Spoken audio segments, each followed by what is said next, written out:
Message à l'attention de Jean-Pierre Bemba et répété à Tshisekedi et Fayoul.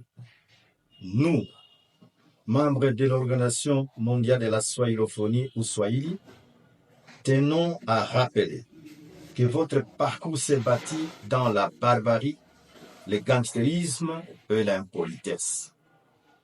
Nous vous mettons en garde, vous ainsi que vos partisans, contre vos sorties médiatiques qui sont en train de raviver nos douleurs du passé. Depuis la falsification de votre filiation jusqu'à votre ascension politique, bâtie sur le sang, vous êtes perçu comme une figure trouble au sein même de la famille de Papa Jeannot Bemba. L'opinion nationale ne doit pas oublier. Vous êtes entré en politique en versant le sang de peuples swahilophones, notamment dans la ville martyre de Kisangani. Les images des corps sans vie jonchés dans les rues de Kisangani continuent de hanter notre mémoire collective.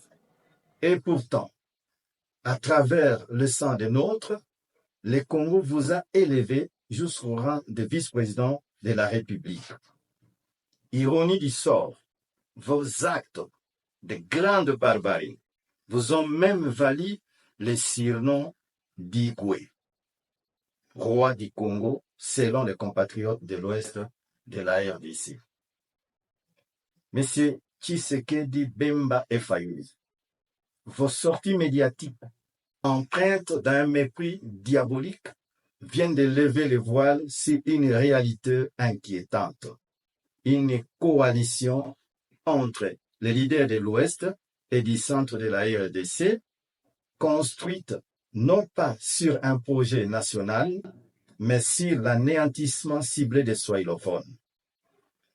Nous avons vu, nous avons entendu et surtout, nous avons pris note.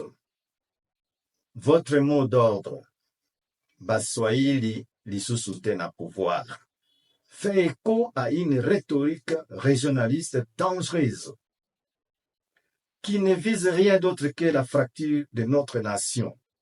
Vos propos méprisants, notamment Bayuma, relayés avec une complaisance choquante dans les rues de Kinshasa, participent à une stigmatisation inacceptable des peuples swahilophones.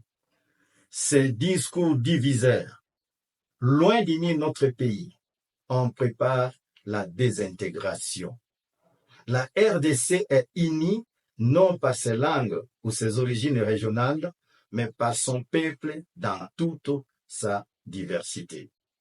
C'est maintenant l'occasion de vous dire que toute marginalisation de Baswahili trouvera une réponse déterminée et responsable. L'histoire retiendra les paroles et les actes, et le peuple dans son ensemble jugera.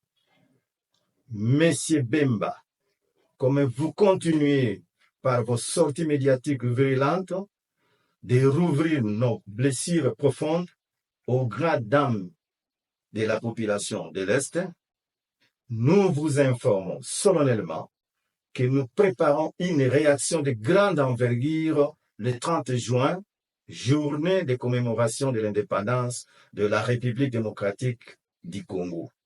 Que Dieu bénisse la République démocratique du Congo.